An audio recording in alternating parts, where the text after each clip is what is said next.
ሰላም የተወደዳችሁ የሳር ቤት ቲቪ ተከታታዮች፣ እስኪ ዛሬ ስለ ውሽውሽ የሻይ እርሻ ልማት የተወሰነ ነገር እንበላችሁ።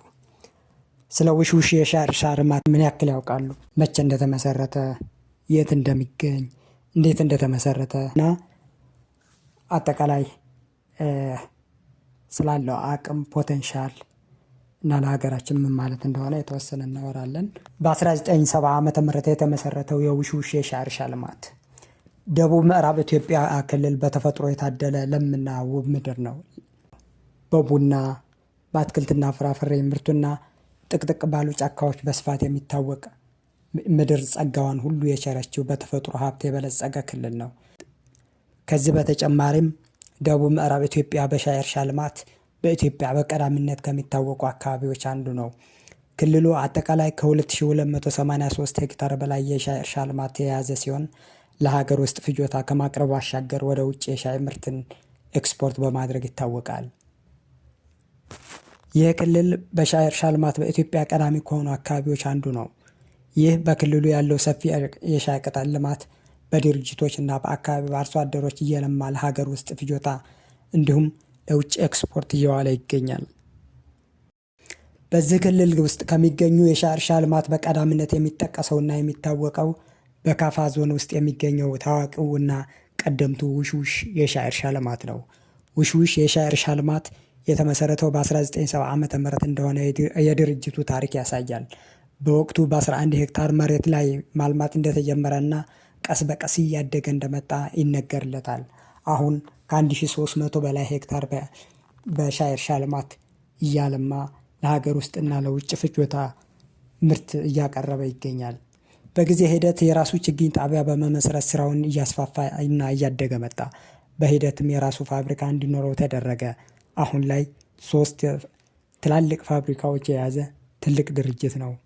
የራሱ ችግኝ ማዘጋጀት የጀመረው ከ1973 ዓመተ ምህረት ጀምሮ እንደነበርና በ1979 ላይ መሸጋገሪያ ፋብሪካ እንደተቋቋመለት ተጨማሪ ፋብሪካ ደግሞ ቁጥር 1 ፋብሪካ በሚል በ1983 ዓመተ ምህረት በማቋቋም የድርጅቱ እድገት ከጊዜ ወደ ጊዜ ትልቅ ለውጥ እያሳየ መጣ። ውሽውሽ የሻይ እርሻ አሁን ላይ 3 ፋብሪካ ያለው ትልቅ ድርጅት ነው። ሶስተኛው ፋብሪካ በ1992 ዓመተ ምህረት ግንባታው ተጠናቆ ስራ እንደጀመረ ይነገርለታል።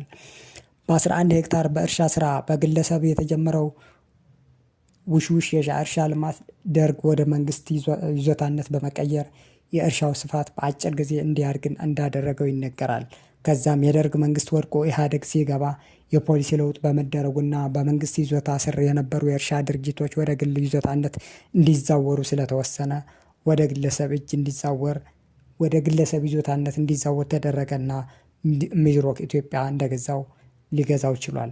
ዛሬም ድረስ የሚያስተዳድረው ሚድሮክ ኢንቨስትመንት ግሩፕ ነው።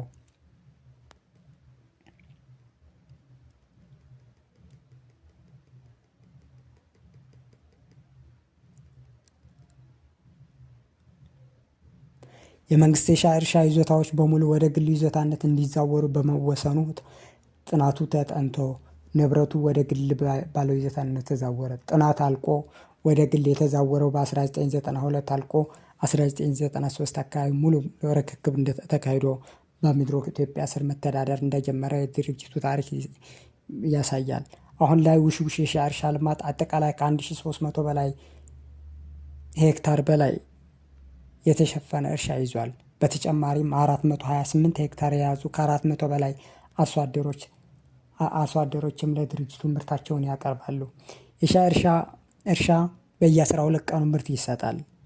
በየ12 ቀኑ ምርቱ እየተለቀመ ፕሮሰስ ይደረጋል ማለት ነው፣ ወይም ለፋብሪካ ግብዓትነት ይቀርባል። በቂ እንክብካቤና ክትትል በተከታታይነት የሚደረግለት ከሆነ አንድ የተተከለ የሻይ ቅጠል እስከ 100 ዓመት ምርት እየሰጠ መቀጠል ይችላል። አንድ የተተከለ የሻይ እርሻ አነሰ ቢባል 80 ዓመት በቂ እንክብካቤ ከተደረገለት ደግሞ ከ100 ዓመት በላይ ያለማቋረጥ ምርት እየሰጠ መቀጠል ይችላል። እንክብካቤውም አረም ማረም፣ ማዳበሪያና በየ4 ዓመቱ መገረዝ እና ሌሎችም እንክብካቤዎችን ያካትታል። ውሽውሽ የሻይ እርሻ ከተመሰረተ ጀምሮ ምርት በአግባቡ እየሰጠ መቀጠሉን ድርጅቱ ይገልጻል። ውሽውሽ የሻይ እርሻ ልማት ከ4000 በላይ ሰራተኞች ይዟል። ውሽውሽ የሚባለው ከተማም ከዚህ ልማት መመስረት ጋር አብሮ የተፈጠረ ከተማ ነው። በአሁኑ ሰዓት ውሽውሽ ከተማ በማዘጋጃ ደረጃ የሚተዳደር ትልቅ ከተማ መሆን ችሏል። በቅርቡ ለስራ ወደ ውሽውሽ ጎራ ብዬ በነበርኩበት ወቅት ይህን አረንጓዴና ለምለም ለአይን ማራኪ የሆነውን የሻይ እርሻን የመጎብኘት እድል አግኝቼ ነበረ። ለማየት እጅግ ማራኪ ውብና ሳቢ ነፋሻማ አየር ከመሆኑ አንጻር ለአይን እይታም ለጤናም እጅግ ውብና ነፋሻማ ጤናማ አየር የያዘ ውብ አካባቢ ነው። አካባቢው ወጣ ሲሉም በጫካ የተሸፈነ በጣም ለም መሬትና የተለያዩ አትክልት ፍራፍሬና ሌሎችም እንስሳት የሚገኝበት ውብ አካባቢ ነው።